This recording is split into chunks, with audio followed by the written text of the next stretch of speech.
Welcome, viewers. My name is Paritosh Basu. After 34 years of corporate work, I am now in teaching, training, and consulting function. I finished my CA, that is Chartered Accountancy Program, CWA, the then Cost and Works Accounting Program, way back in 1978-79, and the same time I passed my Master of Commerce degree also. 1999, I did my PhD in transfer pricing from Calcutta University. I started my career in Pricewaterhouse in 1979 and finally finished in 2013.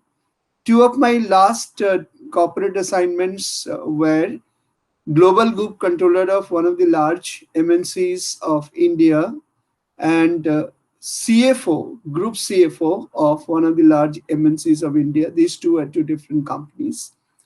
After finishing corporate life, I came to teaching, training, and consulting. During the course of my corporate life, I used to, of course, teach and train. I used to be a visiting faculty member of Calcutta University Management Program way back in 1989 to 2000, 1989 to 1994. And I used to, of course, teach in NMIMS University School of Business Management. Then it used to be NMIMS Institute. Now it's, of course, a university from 1995 to 2001. Now, since 2013, I'm a full-time senior professor and chairperson of MBA Law Program. You can connect with me in LinkedIn if you have any query or question on this, because it is a one-way traffic. Or you can connect with me in LinkedIn. You can see my Twitter handle also in the screen. So that's the brief introduction of mine. My today's session is on business performance enhancement, framework for management planning and control. In this entire session of about 2 hours, which you can see, of course, in your leisure whenever you find time, in more than 1 or 2 sessions, I'll be using the business performance enhancement synonymously with business performance improvement, synonymously with business performance planning and management. So essentially, when we do business performance management, we also do business planning and management. We also do business process management. So I'll be using these terms very, very synonymously in the next 2 hours with you. I thank you so much to see this, first viewing this session, and I welcome you once again for this session. In this entire session, I'll be using a lot of graphics and a lot of knowledge inputs from various organizations and research scholars. I acknowledge their contribution in my presentation. Viewers, let me share with you another information. My passion area is digital transformation. I write every month a column in the Institute of Cost Accountants journal, The Management Accountant. In the 10th column, which will be published in the month of June, I have written on how the digital transformation is going to look like after COVID-19 pandemic era. So I will request you to go through those because performance management or business performance management or business profit management, all these things going forward will depend heavily upon digital transformation. I have quite a bit of agenda. I do not know how much I'll be able to cover it, but I will certainly try to cover the first 2 bullets, that is business performance management and management planning and control, which I'll be using again synonymously. And decision management, risk management, I'll try to cover. I'll also try to cover imperatives for CFO. Let me see how much I can cover. But let me start the session by saying a very simple statement. When future looks hazy, it is time to go back to basics.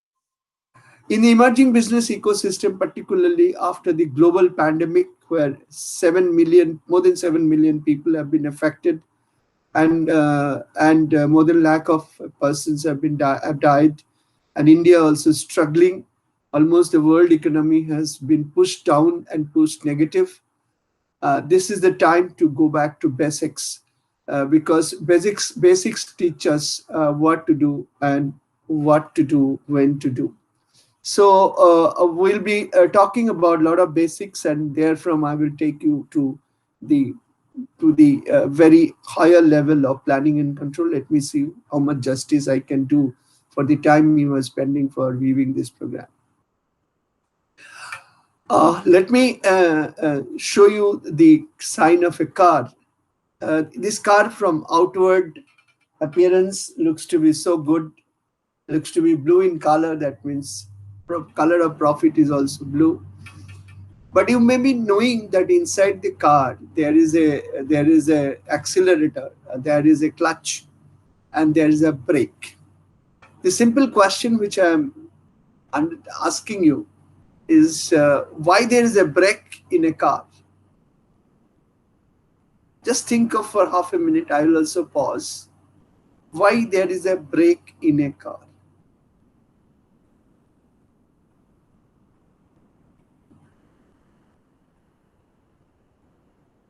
Most of the people generally, whenever I have asked this question in various live sessions, generally these are the two answers. It is so you can slow down, one can stop the car when necessary. But if I have to have a slowdown or if I have to stop the car, then what is the purpose of the car? And both these two statements are negative statements. Slowing down is a negative statement, stopping a car is a negative statement. So let's have an analysis why there is a brake in a car from a positive statement point of view. And this is the positive statement. One can drive the car fast, yet keep control because they have a facility to slow down or stop if required. Exactly this is what is happening. Every business organization have either slowed down or stopped for 45 to 60 days.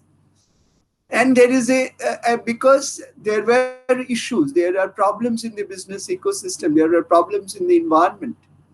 But now, this morning only, I was reading that FMCG business has picked up its old speed and going at a very, very higher and faster rate because the demand is very high. So the purpose of a break is not a negative statement. The purpose of a break is to make you aware that your systems and processes of the organizations are such that you can run the car as fast as possible. But if there be any need, you can stop the business, you can slow down so that you can avert the risk. So that is what is the learning point from this statement. Organizations that are effective and efficient in planning and managing risks for assets and future growth shall sustain in long run despite all turbulences and outperform those that are less so. That means in this era where there will be turbulence, there will be many challenges in front of you. The efficient planning and controlling of the business management system should be there in order to make your organization risk enabled so that you can drive the car as fast as possible, slow the car wherever is necessary, and even stop the car. And you have enough of flexibility to restart the car and again re-pick up the speed. Well, that's the message from this simple example why there is a brake in a car. So let's be positive throughout this session. Let's always be positive. Let's move on. Here is a very interesting slide. I do hope that you have heard about it, but generally people do not talk about this particular slide, which is called organizational genomics. Every one of us have inherited something or the other genetically from our forefathers. At times, what I have inherited might have not been from my father or mother genetically. It was perhaps in my grandparents, other father side or mother side. That means genetically human beings inherit certain characteristic features which moves from generation to generation. Similarly, in a business organization, certain things move from CEOs to CEOs. Passing of the mantle to a new CEO does not change the organization culture much. What it changes is the strategies and methods. Take the case of State Bank of India. I have observed State Bank of India for last four chairmanship periods, OP Bhatt, Mr. Pratik Chaudhary, Arundhati Bhattacharya, and Mr. Rajneesh Kumar presently. Do you think much of culture has changed in State Bank of India, except one thing, which is digital transformation has set in? Back in 1970s, 80s, and 90s, they have done computerization of operation for core banking, and now slowly and gradually they are doing digital transformation. But digital transformation is an absolute need. It's not much of a cultural change. Of course, cultural changes required for digital transformation, but it was a survival requirement. So the organization also inherits certain genetical features from its founders or from its cultural background. In the present system, in the present business ecosystem and present business environment, what is essentially needed is the paradigm shift. Today, you are not to be the owner to be capable of sitting in the driver's seat. Ownership does not determine that whether you will sit in the driver's seat or not sit in the driver's seat. What is required is your value generation skill. That's why very many public companies which used to be originally owned by owners are now being managed by professional managers. So what is the argument? How is this possible when organizations are run by human beings? Yes, organizations are run by human beings, but when you need to change the organizational genomics, you need to change lock, stock, and barrel the ownership management of the organization. It has to be value-based management, driver-based management, and not the ownership management. We'll discuss this quite a bit as we go forward. Probability, market forces, and collective wisdom will make the difference. I'm sure that organizational genomics will change, and the main driver of change will be market forces and not internal forces. So unless and until you yourself is a professional manager, which Kumar Mangalam Birla has proved, or for that matter Rahul Bajaj, Rajiv Bajaj has proved, it's the same thing will have to happen, or in case of Anand Mahindra has also done. So what they have done, they have brought a paradigm shift in the organization. The call of Mahindra is a Mahindra Rise. So essentially, the ribbon you can read at below, you have no business to be in the business of doing business unless you know the business. So essentially, if you have to do the business, you have to know the business. You have no business to be in the business of doing business unless you know the business. That's the most important thing. So let's spend some time in this organization. You must be wondering by seeing this slide. I give you half a minute to look at this slide.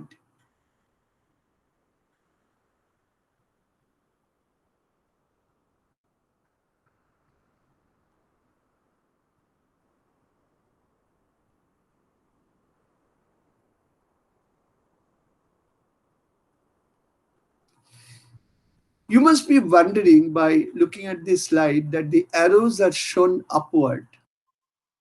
But where from I should start reading? Should I start reading from the top line, or should I start reading from the bottom line, or should I start reading from the middle? Let me tell you, you can start reading this slide from anywhere. Wherever you start, you will be reaching the same way. Of course, you have to complete the reading of all the lines. You can start anywhere. Let me start from the top. And then I'll tell you that if you start from the bottom also, it will be same. See, what is the organizational objective of any company? A company always wants to have a quantum leap with an orbital jump. Orbital jump means you go from Earth's orbit to Moon's orbit, from Moon's orbit to Mars orbit. You get into orbital jump. You want to become a mega MNC, multinational corporation, or TNC, transnational corporation. I'm sure you must be knowing what is the difference between MNC and TNC. A multinational corporation is a corporation whose headquarter is rooted to a particular country. A transnational corporation is a corporation which doesn't have any headquarter per se. The organization is transnationally managed and transnationally located. So when you want to grow an organization from a small company to a bigger company, you have two options. The first option is organic growth. That is, you can keep doing business and become a big company, or you can achieve inorganic growth. That means you grow your original business, but you keep on adding organizations through mergers and acquisition route and become a bigger company. But inorganic growth has a very big risk, yet at the same time, very big advantages also. Integration is a very important point from the perspective of inorganic growth. But whether you go for inorganic growth or inorganic growth through M&A, organic growth is a must, because the main root of the organization, the main stem of the organization has to grow. So the second line, growth and sustainability management, is a must, because you want to become a small to medium to large. In today's language, it is startup to unicorn to unicorn. Unicorn means soon to be unicorn. So whether you are a startup or whether you are an existing organization, more than 5 years old organization, you are small, medium, and large. So that's your aim. If you have to do this, if you have to become a startup to an unicorn and then to an MNC and a TNC, you have 4 groups of things to manage. The first thing you have to manage is stakeholders relationship and experience management. Here, I would request you to not to only look at the CRM, that is the customer relationship management, but you also look after the stakeholders relationship management, where you should take care of customer, vendor, lender, government, your people around, and your organizational capital, human capital, and also people who are directly and indirectly connected with your business. Second thing you need to manage very carefully is your product brand and your corporate image. Whatever you do, unless your product brand is there and corporate image is good, you are not going to go. The next is 4P management. 4P management is a 360-degree approach of managing your organization. And these 4 P's are planet, people, profit, and product. I have written people, planet, profit, and product. There is no order specifically. It is up to your organization to decide which P is more than equal for you. So you decide which is your priority, but in your list of priorities, all these P's should be there. And after these 4 P's, you have to decide any other priority. And finally, you have to create shareholders' wealth creation. At the end of the day, the money is provided by your shareholders, so their purposes have to be served. So at the two extreme is one extreme is your stakeholder, the other extreme is your shareholder. Between these two extremes, you have your brand and image, and you have your 4 P's. So whenever you do business performance management and business profit management, you must have to look at all these 4 aspects. Now, if these 4 aspects have to be managed, then your next layer of management and next approach of management should be, rather approach of management should be profit and profitability. uh, uh, a company is earning huge profit does not necessarily means its profitability it's good. Suppose a company is earning 10,000 crore of profit, but it has its capital deployment is 2 lakh crore. Another company is managing 10,000, earning 10,000 crore of profit annually, but its level of capital deployment is 1 lakh crore. Definitely there is a difference, right? So profitability is equally important as profit, and magnitude and the relative analysis of profit as compared to people and capital deployment or your turnover top line is very important. The next important is your quality of products, liquidity, and governance. These are the three things which makes you run and survive every day. Your quality of product makes you survive every day. Your liquidity makes you survive every day. And your governance makes you survive every day. On a daily basis, if you slip away from any of these three, 1 month or 2 months or maximum 3 months down the line, you are gone. Next is risk-enabled performance management. This is a very interesting term. Earlier, it used to be enterprise risk management. That means you used to be reactive to managing risk. Now you have to be proactive to manage risk. I give an example. Today, cybersecurity is embedded in any software program. It's not that you deploy certain cybersecurity separate software to protect your computing system. Every software which you deploy, including your cloud computing, you deploy a risk manager attached to it. So you enable your operation risk managed. I'll give you an example of day to day. You sell goods, certain goods in cash, and you sell goods to certain customers in credit. Whenever you do credit sales, you run a risk of bad debt. So what do? You analyze the credit capability of your customer to whom you are selling in credit. That means you analyze his credit worthiness to minimize your risk of uh, money getting lost by way of a bad debt. If this process of credit analysis of your customers would have not been there, I'm sure the chance of bad debt would have been much, much more. The moment you embed a system of credit risk analysis of your customer, you are risk enabling your process. What is the risk enable? You are enabling the risk in such a way that your bad debt is to the minimum possible. And finally, and that's the most important, is the satisfied human capital. At the end of the day, an organization runs on 2 legs and 1 brain. Means every human capital is very, very important. So unless your organizational objectives are aligned and completely synchronized to the people's objective, your organization will not be successful in the long run. So where we have come? We have come from our objective to the areas of management and to the approaches of management. Now, can you have an approach tilted to one of the items and not having regard to other area? Answer is no. The management planning and control system which you have in your organization, you have to have a 360-degree approach.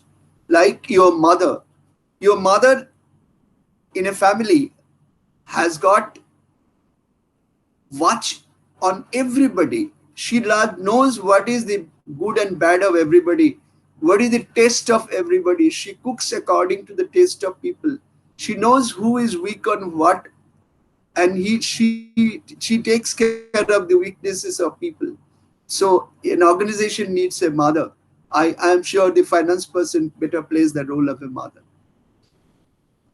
So excellent management and execution with learning points. That's another very important point. What is this point? Every single day when you manage your business, you learn certain experience. We call it experiential learning points. When you have these experiential learning points, if you do not create a repository of learning points, You will not be able to change your standard operating processes and business planning processes so that in future you do not make mistake and you have learned from the mistake of the past, and in future you do not repeat the same mistake. If you repeat the same mistake in future, then that sentence applies. You have no business to be in the business of doing business unless you know the business. You will be committing mistake. Every human being commits a mistake, but one has to learn from the mistake. All these which I have come from top to the bottom is management planning and control. So management planning and control is an omnipresent task every single day at every single work point, from chairman to the liftman and the gateman. Management planning control is important. It is at every working point, at every task point, and at all times. So this slide is almost the heart of my presentation. I'll be expanding on this as we go forward. So as I told you that one of the major objectives of running an organization is value creation. Now, how do you create value? You create value by simply doing two things. Simply two things. One is maximization of value addition and minimization of value destruction. Somebody asks a drunkard, how many days you drink in a year? The person who was drunk, he says, I only drink 2 days in a year. The day it rains, I drink. The day it doesn't rain, I drink. Here the same thing is applicable. The day it rains, you have to minimize value destruction. The day there is sunshine, you have to maximize value addition. That's the job. So minimization of value destruction, that means minimization of wastage, spoilage, losses, and capital deployment, improvement of profitability. These are the minimization of value destruction. And maximization of value addition is you do your business and try and keep making money by innovation and invention. So remember Charles Dyson, Brian Dyson, what he said? He was the ex-CEO of Coca-Cola. He said, value has a value only if its value is valued. So a small thing has a big value in your organization. A small software which is needed for your computer to be safe, that is McAfee or Symantec, that has got a huge value to protect your treasure of files which you have in your software. So unless you keep value to Symantec or McAfee, or for that matter any software which is your protector, you will not be able to keep your other values intact. So value as a value, if its value is valued. So next point is, which is my own statement, pre-assess impacts of seeds in the womb of time. Today you may be a unicorn or you may be a sunicorn, but please do remember that there are people sitting and waiting in the wings or sitting on the wayside observing you that you are making super profit. So they will be continuously trying to bring you down from your position of profit and advantage.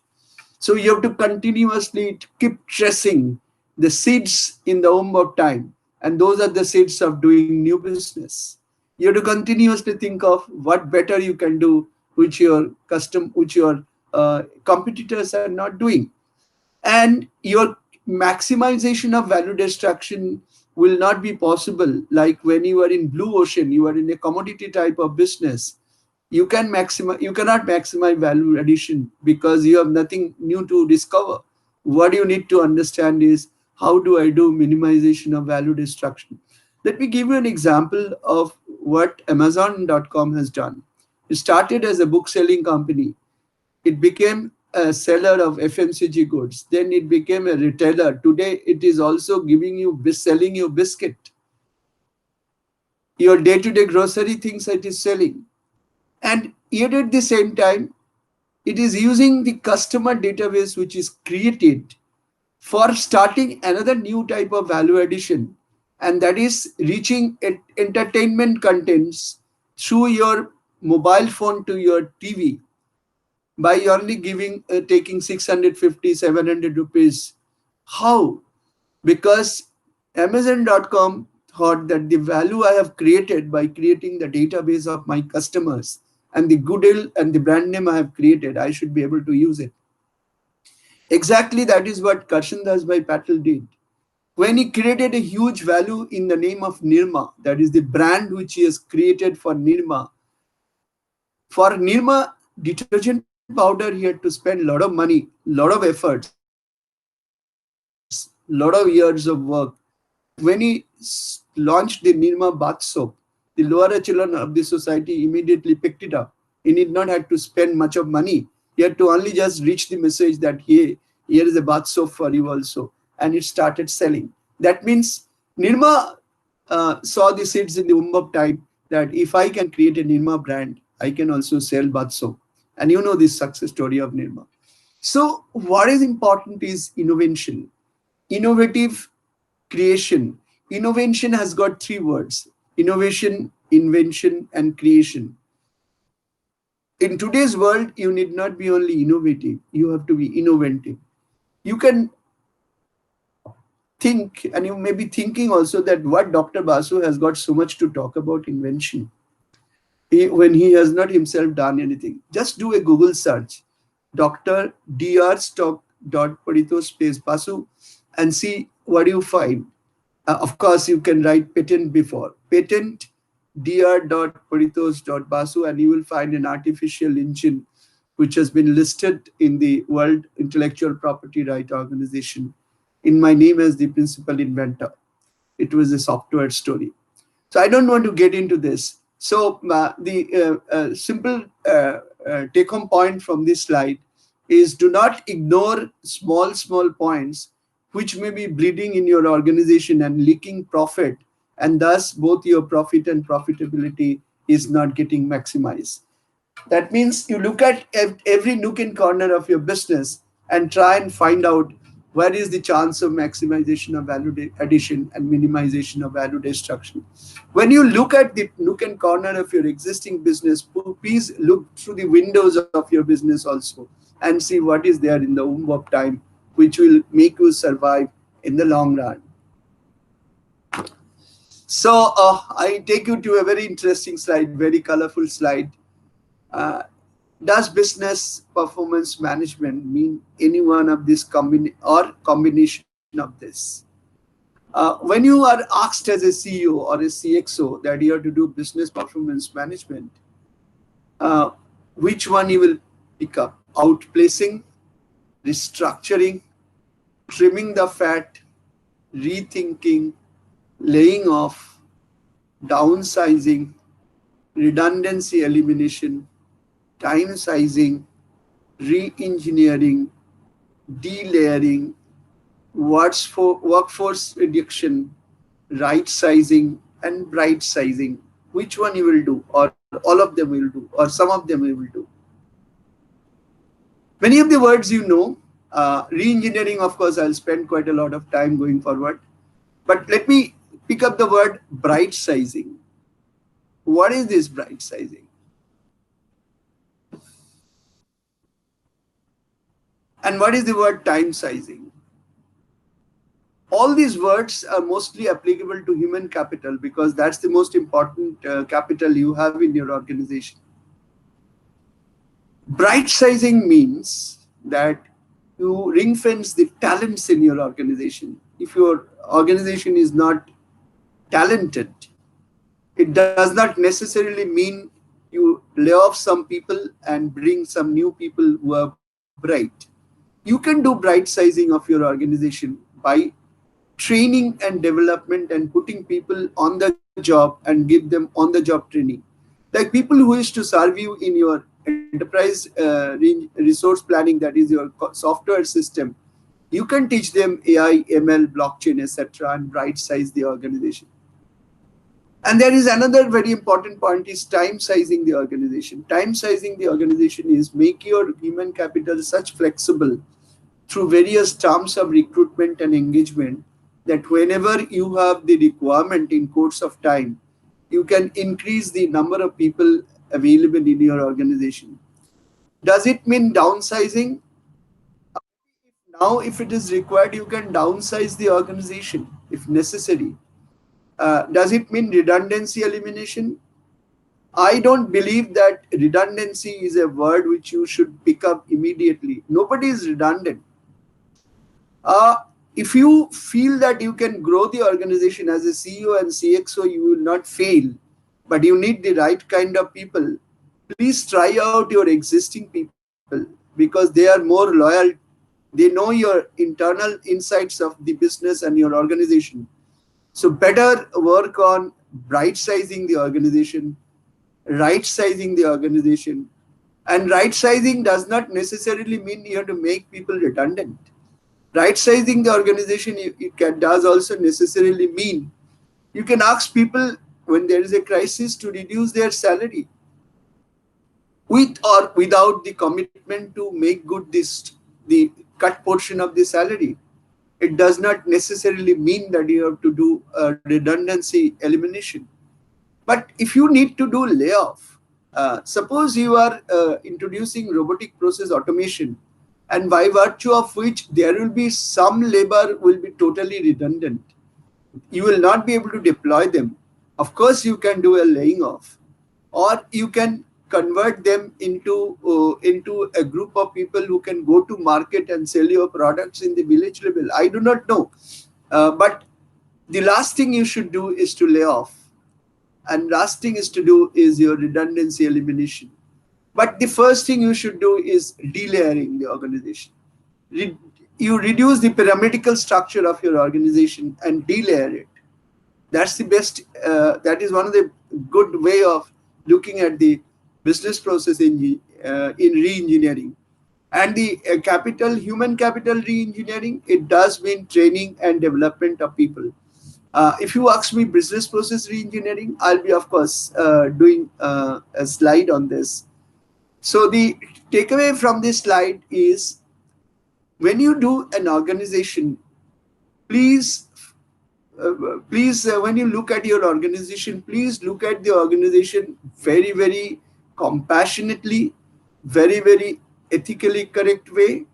And you do feel that every human resource is capable of doing many, many things because every human being is capable of thinking. It is you, the leader, who has to make him to think. It is you, the leader, who have to make him to work. You are the leader who has to do him, who has to not operationally control him. You have to control him managerially. There is a huge difference between managerial control and operational control. Operational control is a very simple HR process. You are not doing the right job. We have given you a couple of warnings. Now you are to go home. That's operational control. And management control, if a person is not performing to his level of capability for which he has been recruited, you spend time with him. You understand what is going wrong with him. You understand what are his problems, because nobody wants to underperform. Nobody want to spoil his or her name. So looking at the organization, looking at the human capital, the first capital you must manage is human capital and you yourself, because I've already made a statement that ownership is not the passport for sitting in the driver's seat. You can sit only on the driver's seat if and only if you have the capability to create value. So let's move on. This is a very important point, and this slide is my latest introduction. It's a borrowed slide, but I would like to interpret in the context of management, planning, and control. On the top heading, the word fragility, which you are seeing, that's the word coined by me. And there is a consulting firm where I am an advisor. The name has been given by me. It is fragility. Fragility means ability to frame and execute agile strategy. And this particular picture, which I borrowed from Janex Machina, that is agile mindset. This is what is needed for management planning and control. agile mindset. Uh, this particular organization who has created this slide, this graphic, they say that doing and being agile is most important. I have added a couple of points to it. Doing and being agile with innovation, collaboration, ethics, compassion, and shared value. When I say shared value, I do not necessarily mean the culture. I also mean the value which have been created. You must share it with all stakeholders. Okay, so let's look at a couple of points here. I'm not going to look at all the points, particularly framework. I'm not going to look at, because these frameworks he will be deciding. I'm going to look at first the 12 principles of being agile. The first principle, I don't know whether you can read, it is on the right hand side of the screen to your right. The 12 points are: prioritize by value. Value has a value. If it's value, it's valued. So prioritize value. System thinking. Whatever you do, put a method in your madness. Put a SOP around it. Put a policy around it. Transparency. Whatever you do, don't do hush hush. Be open. Do it to the extent people need to know. Share the information. Share the information on a need to know basis. Of course, try to be as transparent as possible. Transparency is one thing which pays in the long run. The next is decentralized decision making. Allow the people to take the decision where it hurts, because people who have the eyes and ears on the grass, people who can smell the fragrance of grass, they can only take the decision because they are at the forefront of doing. So delegation of authority with responsibility is very important point to be agile organization. Feedback loops and learning environment. These two goes in hand in hand. That I was telling you in the earlier slide, that if you do not have experiential learning recorded in your organization as a repository of knowledge, your organization is going to be a deadwood very soon. So every single day, every single person has to be asked to create a repository of knowledge in a central library, that today I have done this work, this is what mistake I have done, this is correct I have done, this is exactly what I have done, and this is the outcome. If not every day, if not every week, at least every month or every fortnight, you should encourage people to write something which should serve as a repository of knowledge. So that's most important for you to create. So, and feedback loops. In feedback loops, you should always keep one thing in mind: the good thing can wait. What is needed is the bad thing to be heard first. So the risks and losses are to be heard first. Good information can wait, because that will continue to remain good, or remain good for some time. But the most important thing which needed your attention is the thing which you have to correct in the process of organization's functioning. That's the first thing you must hear. Agile as a way of working. You should keep your eyes and ears on, in your antenna switched on. That's your MIS is your power. Knowledge is power. Information is power.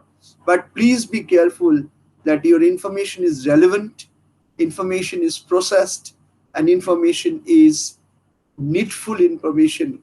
Information is not a means of information. Information is a means of giving you the pointer of decision making, pointer of the risk and magnitude of issues. So if you have to be agile, you have to be agile with your information. You have to be agile on what is happening in your organization. Like when you create a cyber security system, today cyber criminals are using artificial intelligence.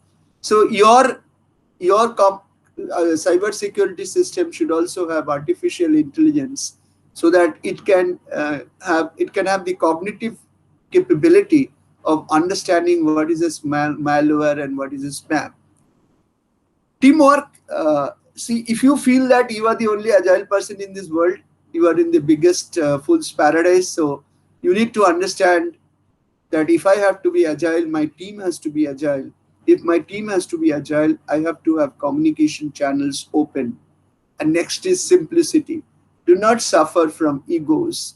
Do not suffer from any issue which makes you complex. Do not suffer from a point that I need not be approachable. Simplicity makes you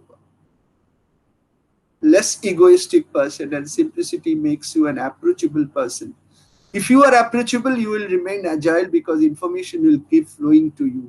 So remember these 12 principles of remaining agile is prioritized by values, system thinking, transparency, decentralized decision making, learning environment, feedback loops, agile as a way of working, teamwork, and simplicity.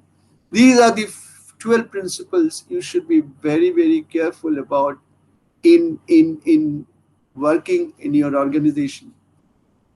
Your principles must be always tested by ethics, your psychological safety, self organization, and respect of people. Of course, on the top of the box, I have added innovation, collaboration, ethics, compassion, and shared values. Unless you have collaboration in the organization, you start working as silos. Unless you have compassion with fellow colleagues, even unless you have compassion for the machines in your plant, you will not be able to remain agile. So, agility brings strategy. If you are agile, you know what is happening and what is expected to happen. And if you are agile strategy maker, that means you have strategy. You will be able to run the organization thinking ahead of time. So you will become a person who has the ability to make and execute agile strategy. So what are the actions you need to become an agile person? Demonstrate agility by enacting it to yourself. You should do it first. You should demonstrate that you are an agile person. Inspect and adapt by empiricism. Empiricism means don't do something which somebody has said and do, and you do. Learn from others, definitely, but you also explore. Empirical research means when you go to the field and learn. Similarly, empiricism in action is very important because don't learn theoretically, learn from practice. Manage the system of work, not its people. Build your organization on system, not on people. The moment you build your organization on system, you become people, you become people dependent organization. That's the wrong thing to do. Optimize flow of work, alignment of cadence and synchronization, and finally economic value and prioritization. Economic and value prioritization. Everything you do, it should contribute to the profit of the organization. So you should have agile practices. These actions are your agile practices. Framework I'm not going to discuss because these are uh, software and various practice oriented issues. May not be applicable everything to everybody. And the last one I would like to talk to you about of values and ethics. Psychological safety, self organization, and respect of people. These are your ethics issues, and your value issues are individuals and interactions, collaboration, working solutions, and responding to change. So, this slide, take home point for this slide from this slide is that you have to be always working with the principles of your organization, and your principles of your organization should be embedded with ethics and value system, and your actions must be oriented towards your values, ethics, and principles. And every single point of decision making, management planning and control and execution should be driven by logic structure and social and emotional structure. This logic structure and social and emotional structure will make the organization planning and control very successful. You will be able to take care about the goodwill and the brand image of the organization. Now you have in front of you at the heading 8W1H principle. If you open any management book, perhaps you will not find it because I'm talking. This principle has been designed by me. Uh, I write every month a column on digital transformation. I have applied this AW1H principle for digital solution designing also. Here I am applying this AW1H principle for strategic business management.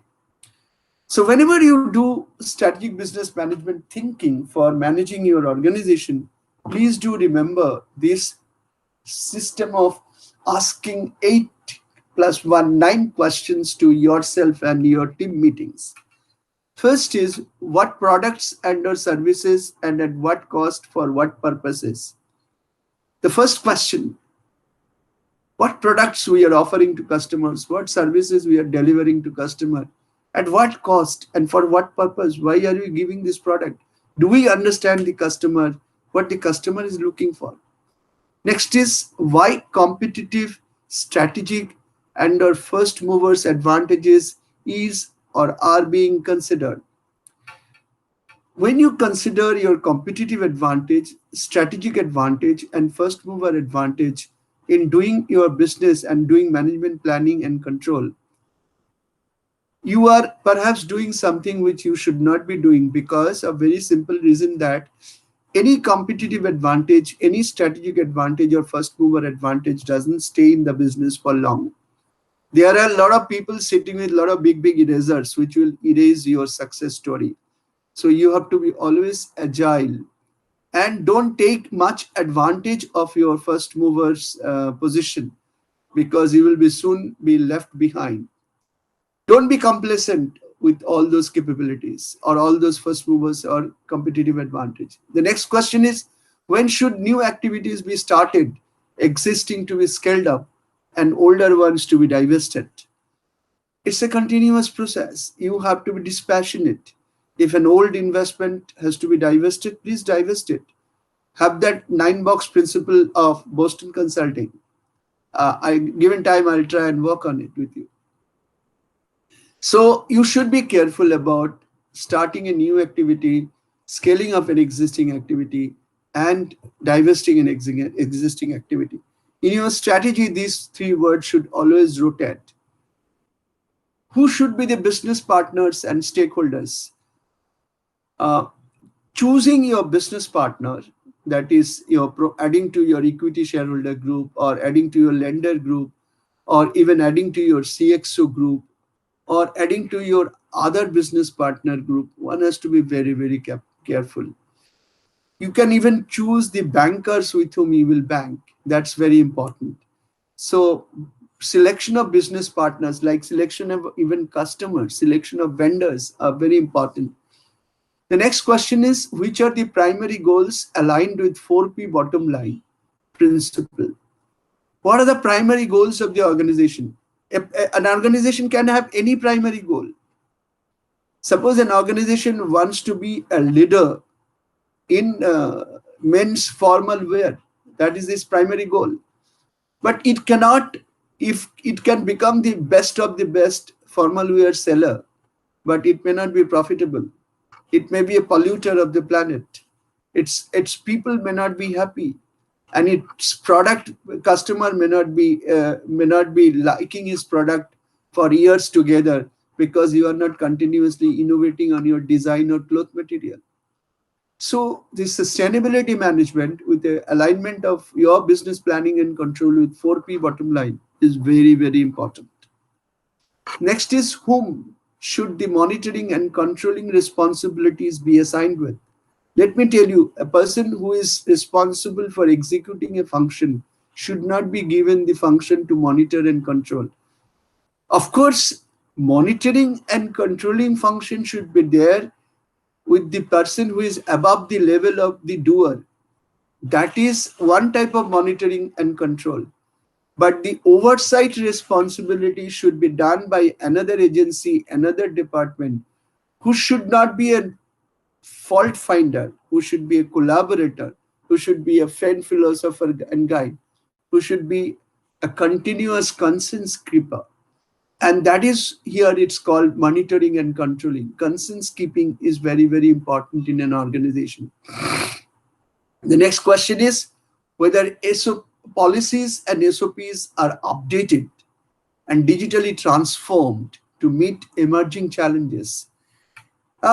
I many times we hear that this university has not changed its syllabus for wrong, or we hear that, oh, so and so institutes persons are not deployable because they don't teach properly. Same thing is applicable to your organization also. Your organization's policy and standard operating procedures must maybe dated. You might have not even thought through it. Certain things your people must be doing which has evolved over the period of time, but which are not there in your standard operating procedure, not there in your policies, and also not have been embedded into your computing system, and maybe you are not digitally transformed yourself. I'm talking about eight deep technologies, which is a different subject altogether. And after COVID-19 pandemic, this transformation will be very fast, on which I'm writing every month an article. So whether policies and SOPs are updated and digitally transformed is a very, very important point in your business planning and performance management system. And last is 1H. How do we enhance and build on our strength and ensure sustainability with a risk-based approach? Every organization, every person, every single systems and process has got certain strength. When you are reviewing the organization and reviewing your person and reviewing your systems and processes, try to find and understand what are the strengths and how do I improve the strength before discouraging anything, before discarding anything. Because if you take a review approach with a discarding mentality or a destructive mentality, then you will be end up spending a lot of extra money which may not be required. What is required is creative destruction. What is not required is destruction. What is required is creative destruction. Creative destruction means you destroy a thing after taking the good out of it, or you destroy a thing, make it, rebuild it from the ashes of it, completely do not take away the whole thing. So CXO's onerous responsibility is to remove suboptimalities through strategic planning, effective execution, and monitoring of results. So strategic planning, effective execution, and monitoring results. These are the three things very important. When you have to do strategic planning, when you have to do monitoring of results, and when you have to execute your decisions, do remember this 8WH principle. What, why, when, where, who, which, whom, whether, and how. You can ask me a question, Dr. Basu. Have you finished asking all the questions? Can there be not some more questions? My answer is yes, can be some more questions. These questions are generally the applicable questions. There could be certain questions which are specifically applicable because of the specificities of your organization or specificities of the industry sector in which you operate. Like healthcare industry. In today's contemporary business system, a healthcare industry and pharmaceutical industry is the most demanded industry of the world. So whenever you do business planning or whenever you do performance management planning or whenever you do business process management, please do ask questions. These 8 questions and one how question is not the end of the world. You can reframe the question, you can bring in new dimensions to the question, you can bring new elements to the question, you can bring new features to the question. But please keep the habit of questioning. When you are in a meeting, please do allow your team members to question, because the more you do question, the more you refine. But please remember, too much of questioning may spoil the decision-making process. So do constructive questioning, bring the best out of everybody, keep a timeline in mind. At certain stage, you allow the thing to roll on and keep experiencing. And again, when you do execute a business plan, try and have experiential learning on it, from it. So it's not that you can always have the best of the diamond to start with. Have the possible best diamond at the beginning and then keep polishing it. So that's where the continuous learning is important. Continuous polishing of your organization systems and processes are important. That is why you will be able to do the best business performance management. I give you a 1 minute pause here, and I request you to please read this and try and understand these graphics. I'll come back.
So I hope you have seen this particular graphics.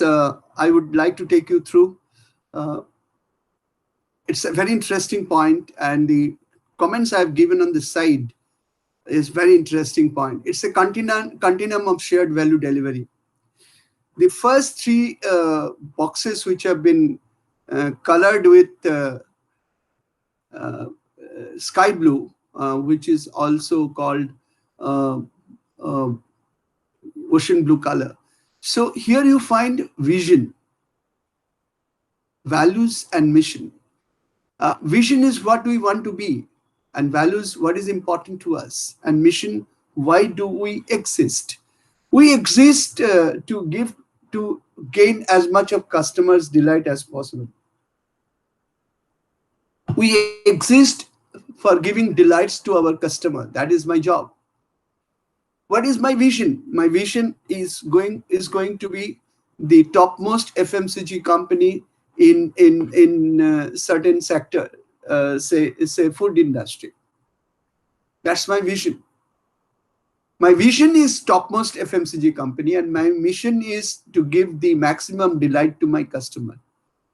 And what is my value? My value, what is importance to us? Compassion, ethics, emotional intelligence, shared value, stakeholders' delight is my value system, right?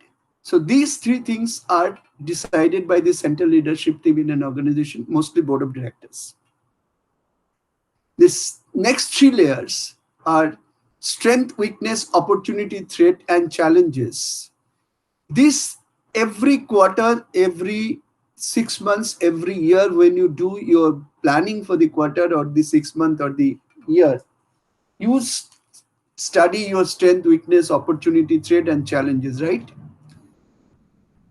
Then you create a balanced scorecard for every functional department, that what the department, what is the CXO's deliverables, what are the KRAs, and what is the KPIs. So you create a balanced scorecard using that KRAs and KPIs, and along with the KRAs and KPIs, you take from him a list of strategic initiatives. So these three blocks, yellow block light green block, and the next block of strategic initiatives. These are the three blocks which are generally the blocks which are created by the CXOs who are managing the organization and its middle management. Now these level now passes on their tasks to the dual level people, who are the individuals who will implement the business strategies, and every single individual will be having his KRAs and KPIs, which is linked to the KRAs and KPIs of the functional department, which is aligned with the vision and values and mission of the company.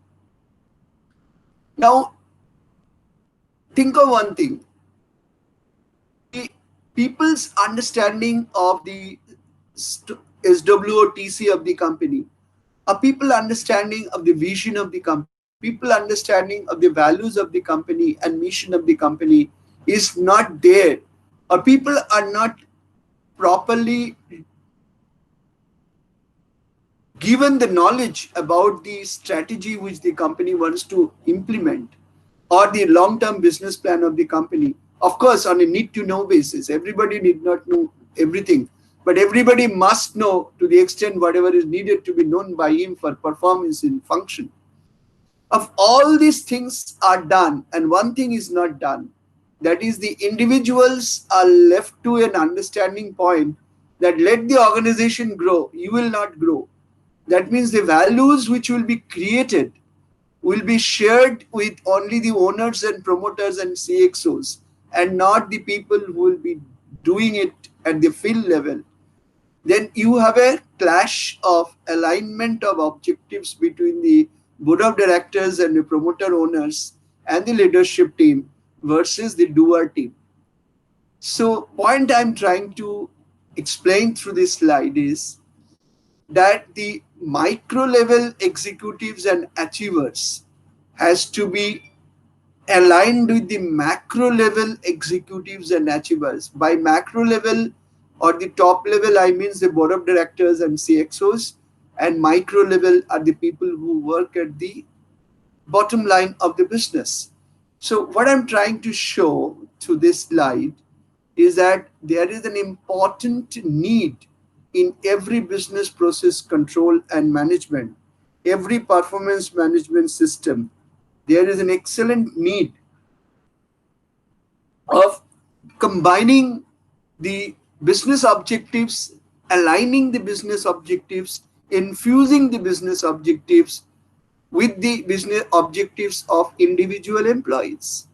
Unless you are in a position to do that, there will be clash. In the long term, the executors will not be able to execute. You will not be able to ring fence the talent. As you know, talents are those people who have a transfer value at the market. What do I mean transfer value? Quite often we say that our people are being poached by our competitors. Why? Why your people are being poached by your competitor? Because those people are the talents which you couldn't ring fence. So ring fencing of talent is very important. Alignment of organizational objectives and vision mission with the objectives of the individuals at the work level is a primary need for business process management, business performance management, and management planning and control. Unless you are in a position to do this alignment, you are not going to do an achievement. And then you will not be able to achieve the strategic outcomes, which is your satisfied stakeholders, delighted beneficiaries, effective processes, and motivated CMA professionals. Unless you have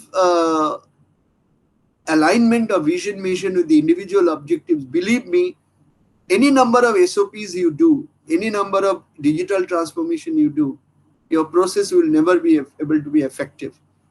One of the important features of an effective SOP is alignment of people objectives with the organizational objective. That is the take home from this slide. So how do you align management planning and control with vision and mission of the organization? So you have organizational setting, information provision, and information use. So creating an organizational culture with a strategic approach, with given resources to the extent resources are necessary, given a layer organizational structure in terms of delegation of authority and responsibility, and a culture of cooperation, collaboration, compassion, ethics, and value system. So vision, mission, strategic approach, resource allocation, remaining committed with the resource, organizational structure with due delegation of authority and responsibility, and culture. These are the few things you have to essentially bring to the organization if you have to have a very good management planning and control. Next is information provision. You have to feed people with the information right from this vision of the company, mission of the company, including strategic plan, business plan, quarterly plan, monthly plan, even weekly plan. For that, you have to have your systems in place, disseminate information, communicate with people. Then you have analytical techniques. You generate the data, and data is the power. Data is the resource of future. So you should have an analytical systems. Your systems and processes should be based on data-driven strategies. So, and data-driven strategies should only create your plans and targets. And having plans and targets and execution is not the end of it. You have to continuously measure what are you doing. Evaluate how have you done. Evaluation and presentation. Allow the people to present before you. Take pride in what they have done. And commit that they have made a mistake, they will learn in future.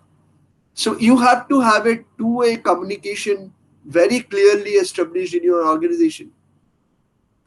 And when you do communicate with people on two ways, both upside down to down, upside to down, upward to downward, and downward to upward, or from top to bottom or bottom to top, whenever information sharing is done, what is most important is to make use of the information. This make use of the information will lead you to what strategic changes are required in your organization. What are the changes required in your operations management and operations control? What is the business process management or business performance management processes are to be changed? Where have you made mistakes? Where the controls are to be changed? I'll give you an example. See what business process performance management mistake Kodak has done. Very simple point. Kodak themselves invented digital technology for photography, but they made a mistake by thinking that people will not resort to digital photography. Where is the instrument? And paper photography, they thought it will continue. And today Kodak doesn't exist. So business process management, business performance management, business planning and management has to be for change. And that change is important. If you have to know what change is required, you have to keep motivating your people. People will are the resources. People will be the talking point to give you information what changes are required in the organization. And based on these changes in the organization, you have to decide what you want to do. Simple example, BlackBerry phones. BlackBerry introduced Research in Motion as an organization introduced, you can see your mails when you are in your car. But they did not deliver beyond that. They remained there only. One day Android and iOS came, Apple phone came, BlackBerry got completely destroyed. Now Apple and Android, again, they are not happy with the product they are doing. Every day they are adding features to their product. What I'm trying to tell you, remember that slide which I have showed you, this particular slide. You have to continuously work on this particular slide at every step. Profitability, quality of your product, liquidity and governance, risk-enabled performance management, and satisfied human capital. For that, you have to get into your concurrent 4P management. You have to get into your product and brand image management, and you have to get your stakeholders relationship and experience management. This is the core. In this core, you have to continuously create feedback from your people. Every single information is to be considered as a resource, and that resource has to be understood and used. And when you create a deliverable point of every single performer, from liftman to the chairman, you have to keep four perspectives: the customer perspective, internal process perspective, financial perspective, learning and growth perspective. Not a single of these four can be outtaken. So a liftman has a customer perspective. For a liftman, there are both internal customers and external customers. When today you can say there is no liftman, every single lift is automatically operated. I'm for that matter, I'm talking about the receptionist who is the first contact point for any stranger to your business, or your website, which is the first touch point with your organization. These are the organization where these are the places: your website, your liftman, your receptionist, or your salesperson. They have to have a customer's perspective. Similarly, your accounts team, who does the accounting, do they have any customer perspective? Answer is yes. If a person has got no work front ending with anybody in the outside the organization, he has to always look at the internal customer. Suppose a marketing man is talking to an accounts man, this accounts man has to understand what is the marketing man's perspective and how much is driven by the customer, because this marketing man is the customer of the accounting person. So everybody has to have a end means change system. What is I am doing is an input for somebody else doing something else, and the chain continues in an organization. And so, in customers' perspective, internal process perspective, financial perspective, and learning and growth perspective, these are very important points. A man cannot disregard the policies and procedures of the organization. A man cannot disregard the computerized operating system and flout it. They will be creating a risk. Whatever I do, I must understand whether I'm creating value, whether I'm minimizing value, or minimizing value destruction, or maximizing value creation. I will not do anything which is draining my money, or today it may be draining, but tomorrow it will create profit for me. Like Amazon never did profit in 32 years, and now one of the biggest, richest company of the world. So financial perspective along with customers perspective and process perspective is important. And the last perspective I always say, which was there in my framework also, that you should be having a learning growth perspective. You must learn from the mistakes of the past. You must learn from the success of the past also. The day your manager says, I have nothing to learn, he is a dead manager. Similarly, if the day a company says, I have nothing to learn, the company is going to be in a dead ocean very soon. So when you have this analysis of vision, mission versus individual, you have to understand how do you connect the individual person's scorecard with customer perspective, internal process perspective, financial perspective, and learning and growth perspective versus the vision of the organization. The three boxes which I told you: organizational setting, information provision, and information use. This is to be a continuous running process with these 8WH principles of your running the organization, planning for the organization, executing for the organization, and reviewing the organizational performance. These three are very, very important. Let us go to the next. Essential features of performance management system. These are the 5 shoulds. An effective performance management system should align with your organization's strategic direction and culture. That means the leadership has to decide the organizational strategies. And I talked about the culture, that is the organizational genomics. even State Bank of India, after merger with 5 subsidiaries, the organizational genomics have not changed much. But when you are doing digital transformation of your organization, the organizational genomics has to change. I do not know how many of you remember 1970s when first computer came to bank. Every day there used to be there used to be shouting and sloganeering, and there used to be frequent strikes and lockdowns in banks. And today, not a single person can even think of working without a computing device. The lowest of the lowest, even a peon works with a computing device in an organization. So aligning the organization strategy with culture is important. Next is be practical and easy to understand use. Do not do anything which which a Roman even cannot understand when he is in Rome.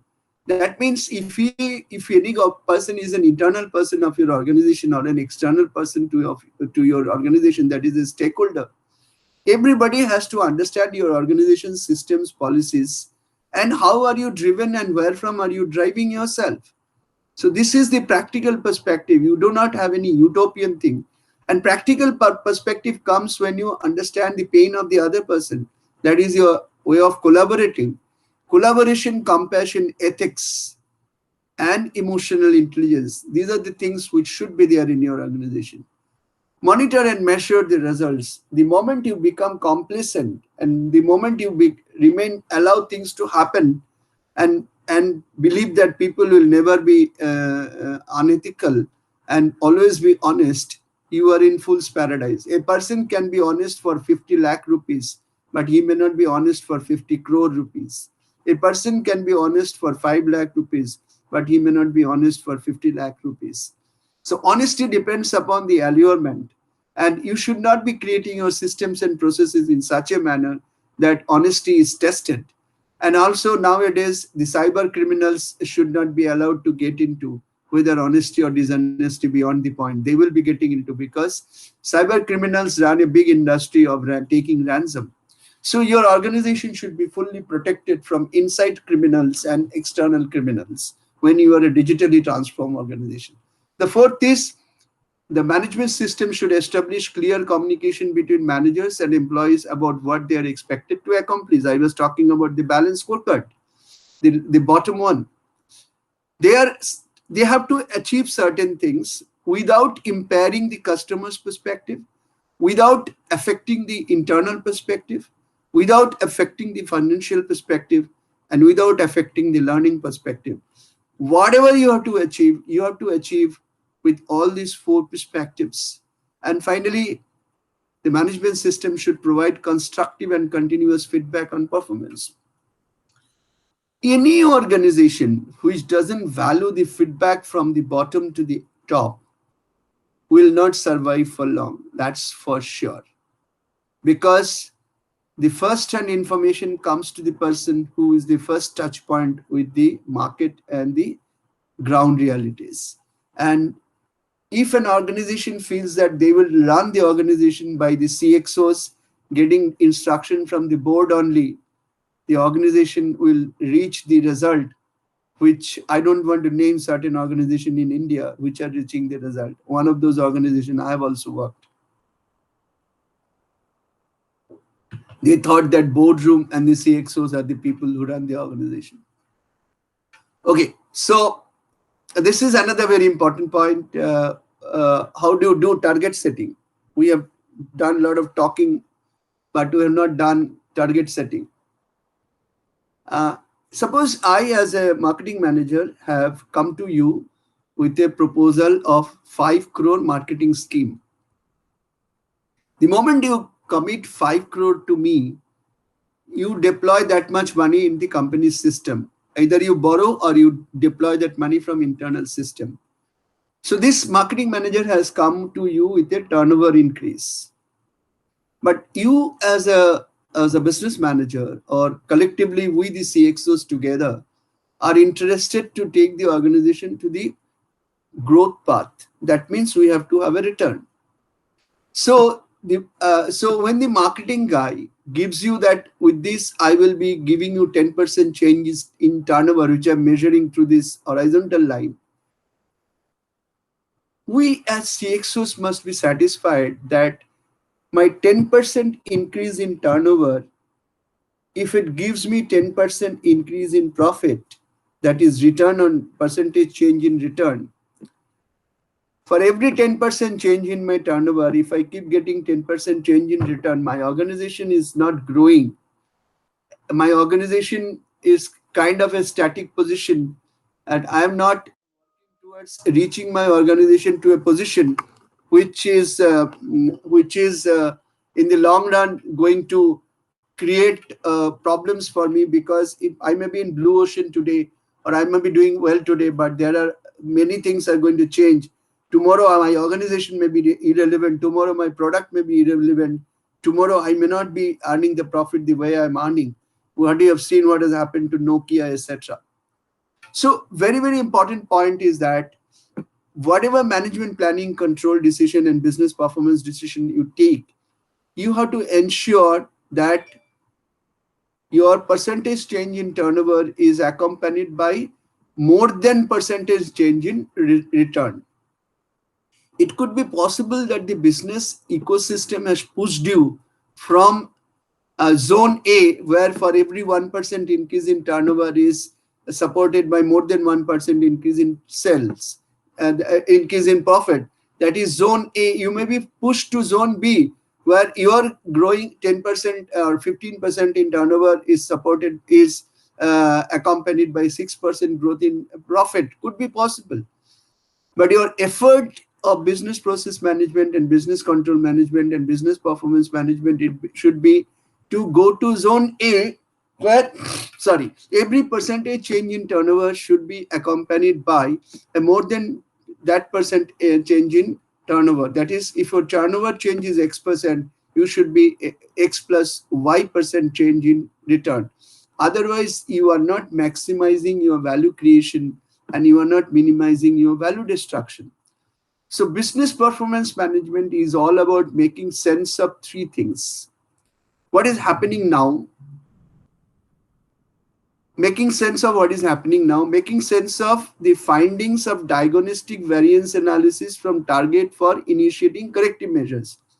You are doing a diagnosis, you are doing a trying to making a sense of the findings which you have found out by a diagnostic analysis of what has gone wrong, because of which you have not achieved your target. That means learning from the past, or you could not respond to the business ecosystem and you could not appreciate that the business ecosystem will change that way.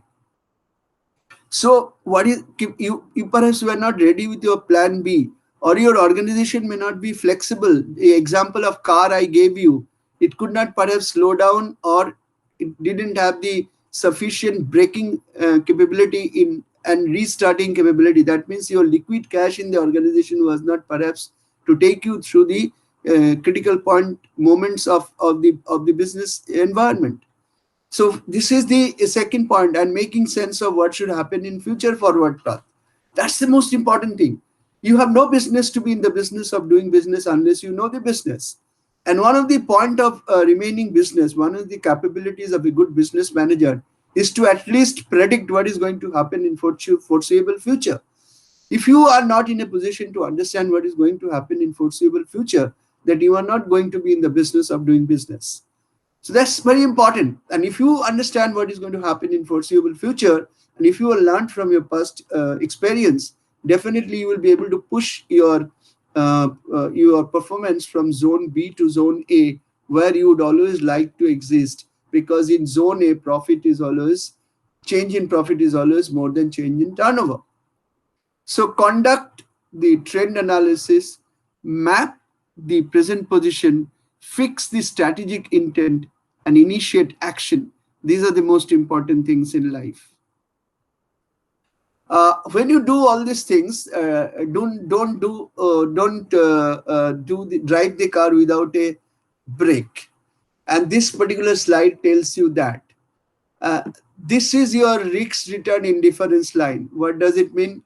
That if you take a percentage, a particular kind of risk by putting INR million in risk, then you should be having this percentage return versus that money which you have committed. So this green line is your risk return line. This blue line is your government bond return. That is 7% or 6.5%, which is the present rate of return. So as you keep on taking risk, that is your risk keeping increasing, your return expectation on the also increasing.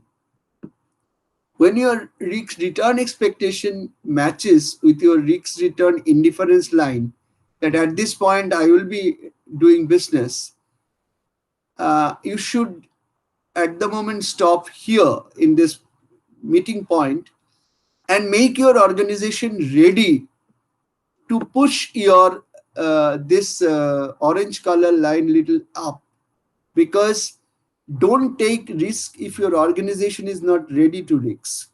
Readiness for taking risk depends upon organizational talent, organizational liquidity, organizational capability, and future which you feel that the challenges you will able to meet, your capability to meet the challenges, capability to improve your weakness, capability to meet the opportunities and make best use of it. Unless SWOTCs, strength, weakness, opportunity, and threat, along with challenges, analysis are not such that you are not in a position to mix the challenges, better not get into that. But before that, also think of that whatever you are going to do, whether it is aligned with the vision and mission of your company. Suppose you are a motor car making company, and today there is a need for ventilator. Whether you should immediately switch over your capacity to make ventilator, the answer is yes, because at the moment, without doing much of investment, if your organization can meet the country's requirement, when your product is not selling, definitely you should. In course of time, that could be one of your line of business possible. So that is what something which you never thought, that seed in the womb of time you could not predict, but jolly well you can predict in the womb of time. Take the case of Bajaj Electricals today. People are saying that IoT, Internet of Things, are going to be, every single organization person will be under the influence of 5 direct and 25 indirect IoTs. When you are flying a plane, the plane's aircraft's engine is being monitored by an IoT, which is sending signals to the plane manufacturer and the port of landing, the next destination port, that this is the engine part which needs to be maintained before you take off for the next time. So IoT means Internet of Things, which I don't want to explain much on this. But suppose the Bajaj Electricals today feel that there are many competitors have come into the business. So let me get into electronics, and there are a lot of electronics producers. So what IoT I can produce? IoT means Internet of Things, or I want to produce drones, or I want to produce drone components, or I want to produce digital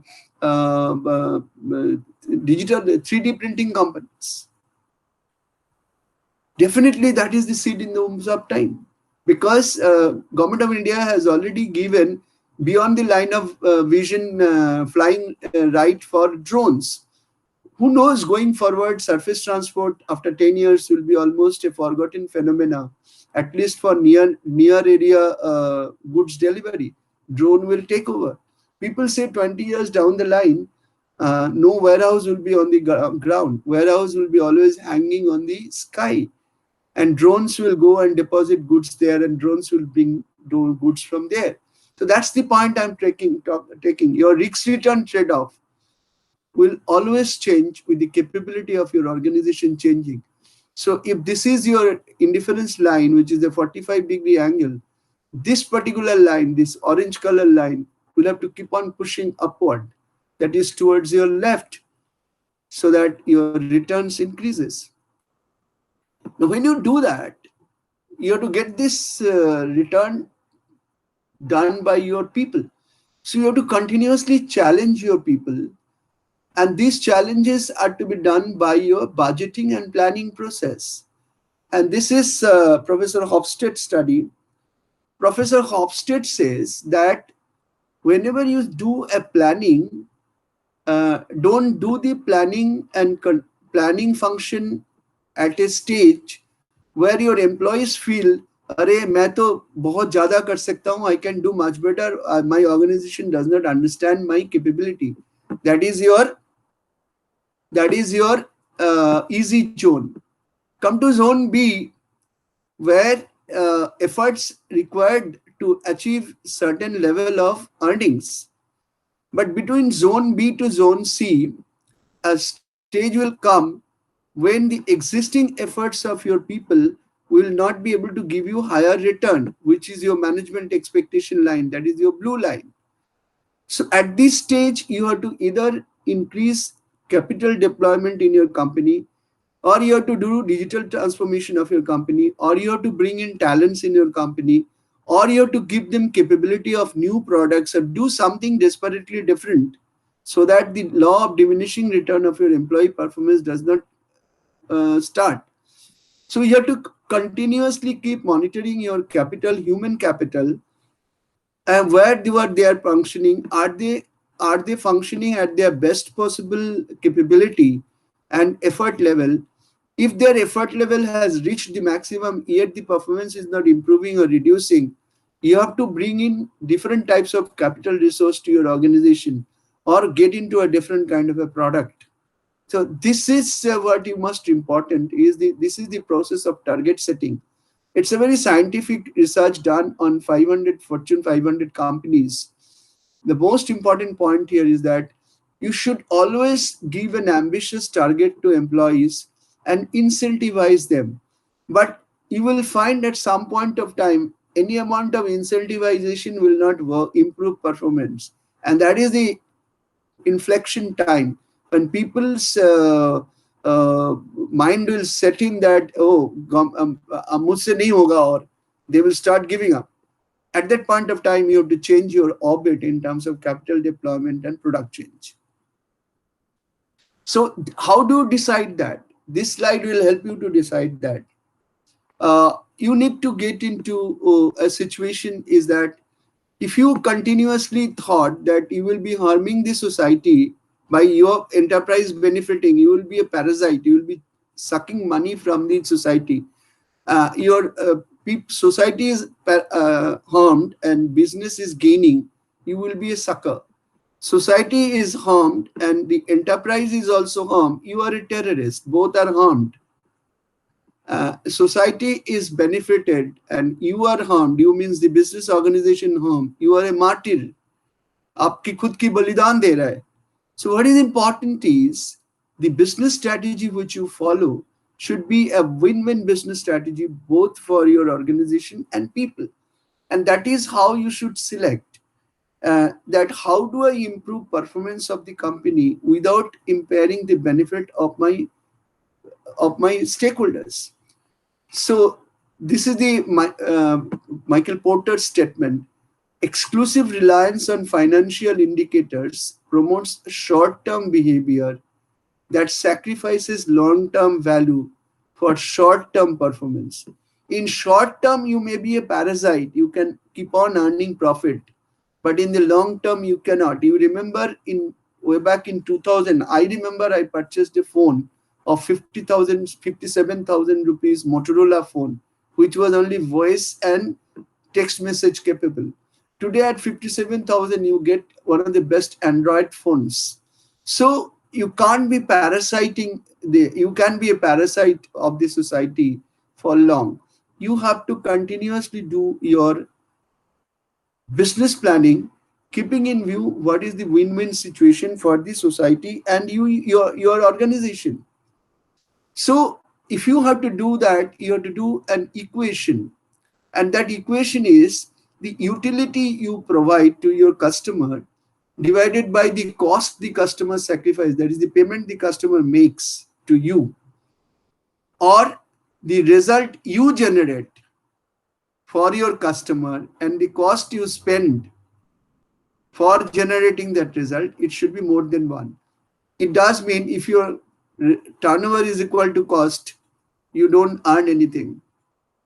The moment your turnover is more than your cost, you generate profit. So maximization of value will take place with maximization of utility or minimization of cost. That is what I was mentioning. Maximization of value creation and minimization of value destruction. So when you do that, you understand what are the strategic drivers of your value. I have a slide on strategic drivers of value. Let me see whether I can cover that in 2 hours. So remove suboptimalities of your operation. Activity-based costing you should introduce. You should look at operational financial control for and internal financial control for financial reporting, section 135, 147, and 133 and 177 of the Companies Act. Financial control is very, very important for financial reporting. And when you do control anything, you do cross-functional data study. Don't do silotic data study. That means sales data study has to be done in the context of marketing department's number only. It has to be cross-functional. And you have to do anything and everything innovatively. So I again repeat this statement, the trend is visible, sustained value generation skill and not ownership is the ultimate criteria for sitting in the driver's seat. If you are not generating value, you will not be there in your leadership position, that is the driver's seat for a business. Very simple point. So what is the business performance management process orientation for management planning and control? So I'm now bridging the gap or making BPM and MPC same. BPM is nothing but discipline system that enables the leadership team to. Business performance management is a discipline system that enables the team to do what? Team to do integrate strategies to business plans and execution. Now, I don't want to explain much because these I have talked before and quite a bit. Integrate strategies to business plan and execution.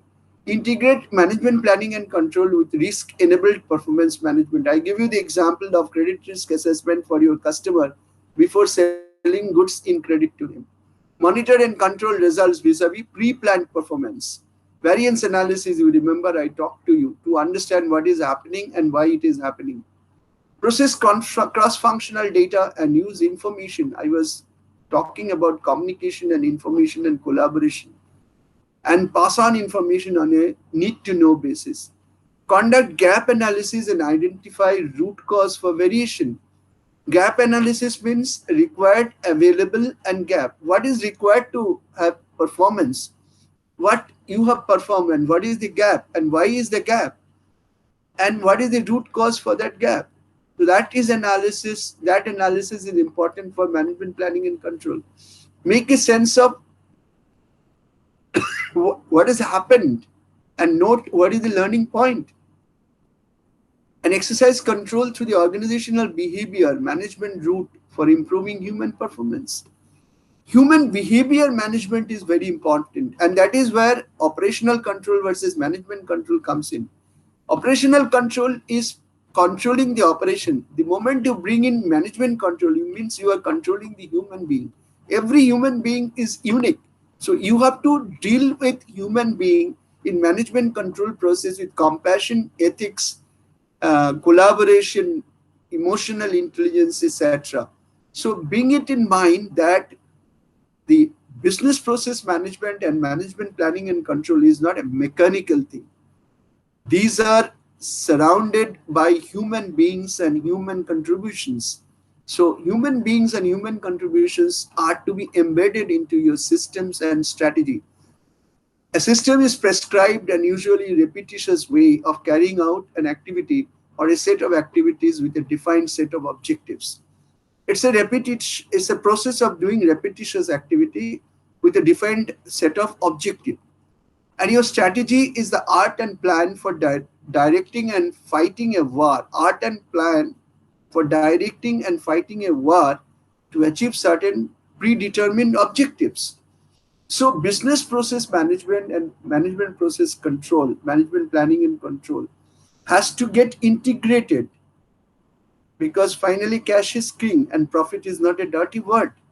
So you have to keep on solving the problem that I need to have cash and profit in my organization come what may, remaining within the ethics, remaining within the concept of shared value. I can't do anything and everything which goes against the organization's governance, organization's corporate image, product brand image, compassion, ethics, and stakeholders experience management. So this slide is very important from that perspective of bridging the gap between business performance management and management planning and control. So this slide is again very, very important. This talks about how the process works internally. In every organization, there should be four things. One is a detector or a sensor, one is an assessor, one is an effector, and finally a communication network. And the picture goes like this. A detector, what does it do? It's a device that measures what is actually happening in the process being controlled with eyes on probable risk and frauds. A detector, a device that measures what is actually happening in the process being controlled with eyes on probable risk and frauds. That means this is your accounting and MIS system, which is continuously monitoring and reporting what is happening. Because when you have done your business planning, you have taken certain kind of risks.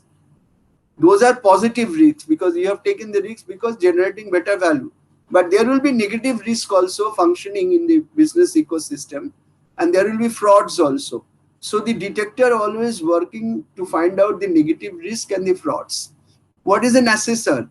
An assessor is a device that determines the reason and impacts of what all are actually happening in comparison to some standard or plan. I always told you that variance analysis is very important to get the learning points. Do a diagnostic analysis of what is happening, and that is the job of the assessor. That is the job of this assessor, this blue box. What is an effector? An effector is a device known as feedback that alters behavior if the assessor indicates that mood to do so. You continuously keep on telling a business performance in comparison to his balanced scorecard, where he has got customer perspective, profit perspective, learning perspective, and organizational perspective, that hey, you had to do this, you have done this, hey, here you have gone wrong, please correct yourself. So it is continuously affecting change which are needed to remain within the balanced scorecard, organizational vision, mission, and culture. And finally, a communication network. How detector, sensor, and assessor, detector, sensor, assessor, and effector function, because continuously there are continuously communication going on between these processes. These processes in most of the organization are now digitally controlled, and any break in these four will bring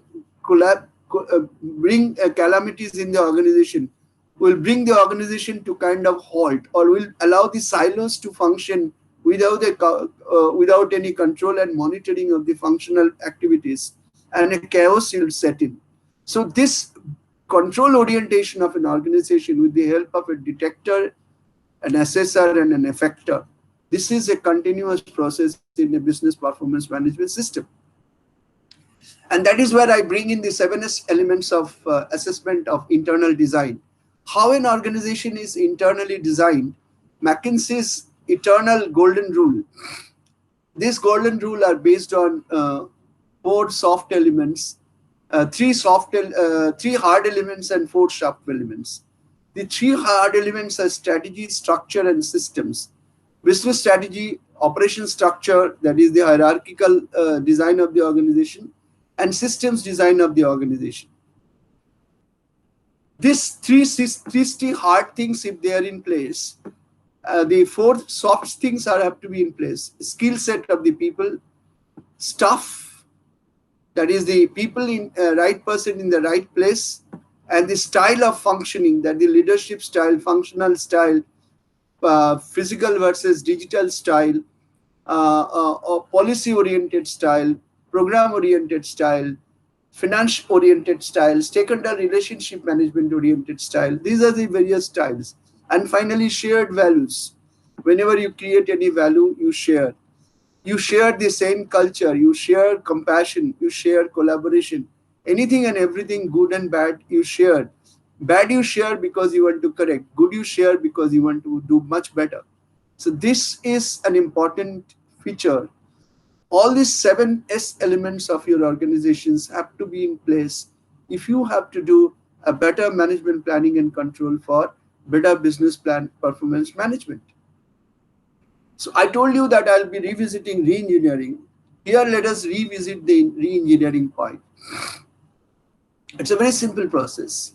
Develop vision. We have already explained. We are just structuring it. Develop vision and objective of the organization. Understand existing processes. Identify process for redesign. Identify change levers. Implement the new process. Make new process operational. Evaluate the new process. Ongoing continuous improvement, and again you revisit the vision. Since the business environment is dynamic and every single day the VUCA elements of business is changing. VUCA means volatility, uncertainty, complexity, and ambiguity is changing. The business process re-engineering has to be also changed every day. So here is a statement I am making. Business process re-engineering is not a destination. एक बार कर दिया खत्म नहीं है. It's a journey. Every day you have to be on that journey. It's not a lipstick that you have to decorate, that we have a business process re-engineering in our organization. It's not an element of decoration. It's an element of experience. It's an element of learning. At times you have to take an extremist view also. Certain things you have to destroy. You can go for creative destruction and start from scratch. At times it's necessary. Failure shows you the way to succeed. So if some of your divisions are not doing well, either you divest from that organization, or you re-engineer that organization, or you bring another collaborating partner who knows how to operate that business better than you, and you remain a dormant partner. So go for creative destruction and start from scratch. That could be one way of business process engineering. And the other way of is transform every aspect of your organization, keeping strategies and plans in view. That means you are a physical retailer. Tomorrow you transform yourself that 60 to 70% of your business gets into e-tailing or e-commerce process, because you are being continuously disrupted. So creative destruction could be an extremist view, but it is also a view. At times you have to take extremist view also. When you remain in your normal business process re-engineering, extremist view also should be respected. And this is what is the Boston Consulting 9-box agenda I was talking about. Suppose you are doing more than one type of business.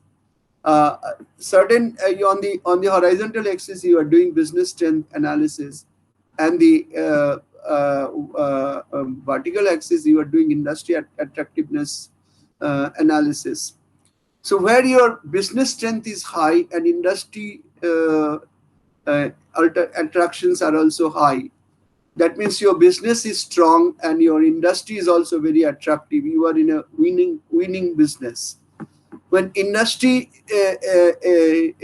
attraction is low, that means industry attraction is low, and your business strength is also low, it is a loser. I was talking about destructive or extremist view. These are the three losers organizations where your industry attractiveness is low and your business strength is also low. Think of creatively destruct this. Either you stop this business or you divest this business. This is the average business. This is the business where potential is there, but you are an average performer. So improve the potential here so that it gets into a winner. This is the business organization, that is the center point, that is the 2 by 2 point. This is the point where you can gain competitive advantage to remain much more attractive in your business and earn profit, because your strength is average. So if you more move towards left of the x-axis, and you can always become the winner. But going towards the higher part, that is the industry attractiveness, this depends upon the business ecosystem and the country's position and the world economic position. Here you have to be continuously agile and find these seeds in the womb of time. It could be possible that existing business could be loser. I gave you the Bajaj Electricals position, that you are an electrical producer, switch yourself to electronic producer, and then you should switch yourself to the digital device maker, that is IoTs or drones. So you take a certain drone patents and start producing drones in your factory. So a loser can be converted, a facility which is losing today, with some changes in the organization can be, or some capital investment, you can convert it into a winner. So this is what you continuously map your operation in this industry attractiveness versus business strength position. And this is the portfolio matrix if you are in more than one business, which will help you to understand business process continuity management. These are the drivers of value. These are the drivers of value. The first driver of value is your productivity. The second driver of value is your output based contracts. That means it need not be that you should do everything in your own factory. You can outsource. And outsourcing is one of the most important way of doing business. You cannot imagine a car producer is producing all the 600 components for a car. It's not possible for him. Some are plastic, some are metal, some are electrical, some are electronic, and some are paints. A car manufacturer cannot possibly do everything. So you have to do business process outsourcing. Whole life asset costing. And so whenever you buy an asset, please try and see the life of the asset and what it will generate, particularly a group of asset. You try and do a DCF, discounted cash flow analysis of any capital allocation decision you do. Economies of scale, whether you will be able to operate the particular job uh, with the necessary economies of scale, that's very important for you. So if you are not in a position to run an operation with the required scale, please do not get into that, or do a business process performance management and business monitoring management in such a manner that you achieve that scale. Then benefits of volume in procurement. Procurement function has to be such that you do the benefits of volume. Either you do take the value benefit of volume, or you do the maximum utilization of the product with minimization of spoilage and scrap, so that you can generate value. Your capital structure decision is very, very important. You should be doing a proper stacking of capital. You should be doing a proper debt equity ratio analysis. You should be continuously restructuring this organization or refinancing your debts. And you should be not not taking debts more than you can chew in terms of servicing capability. Every single task of your organization has to be given under the responsibility of a person.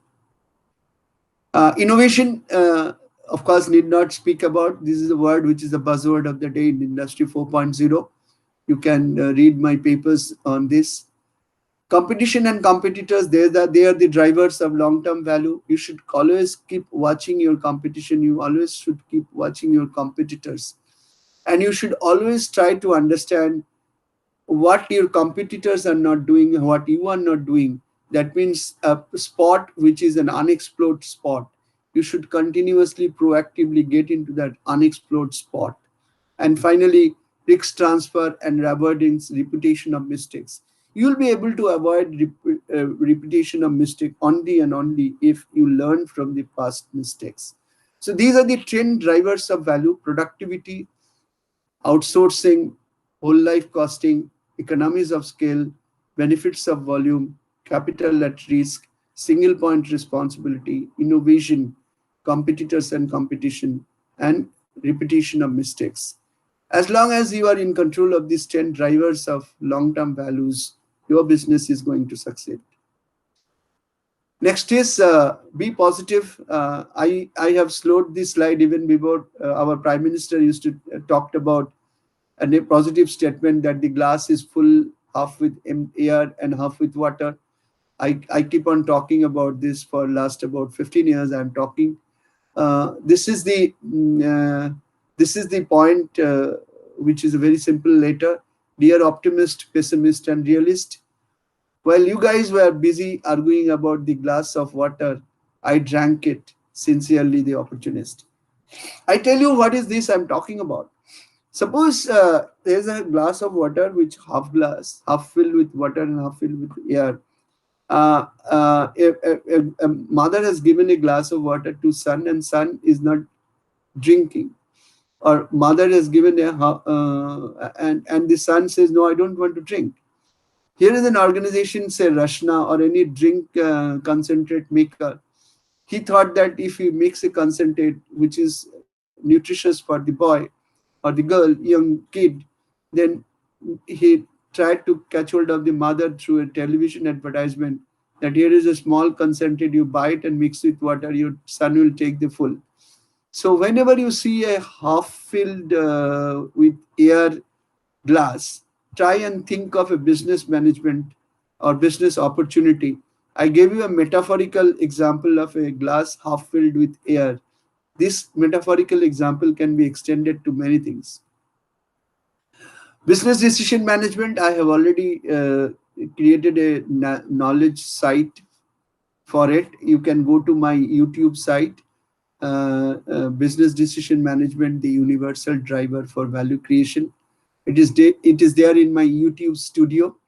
You can look at this. I don't want to extend beyond this because there is already a knowledge pool which has been created. A similar 2 hours lecture has been created. Thank you very much indeed for bearing with me and spending time with me. I'm so happy that you have viewed this with me, and thank you so much. I wish you happy learning.